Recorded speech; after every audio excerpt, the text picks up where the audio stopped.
Katiba yetu ibara ya 53 nimeamua kujiuzulu katibu mkuu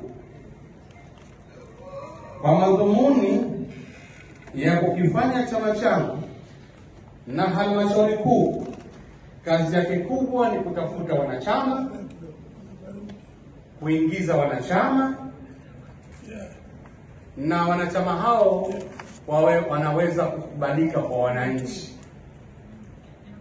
Sasa basi nimetia angazi kwa sababu ya manufaa ya chama changu, ili tuingize wanachama wengine ambao watawaletea manufaa wananchi wote. Na neno la mwisho kwenu, na kuombeni amani, utulivu. Hiyo ni sera namba 1 ya kwetu. Kwa mashuleni na malizia kusema sio haramu, ni halali kabisa. Kazi iendelee. Leo nafasi hiyo nimeiachia ngazi.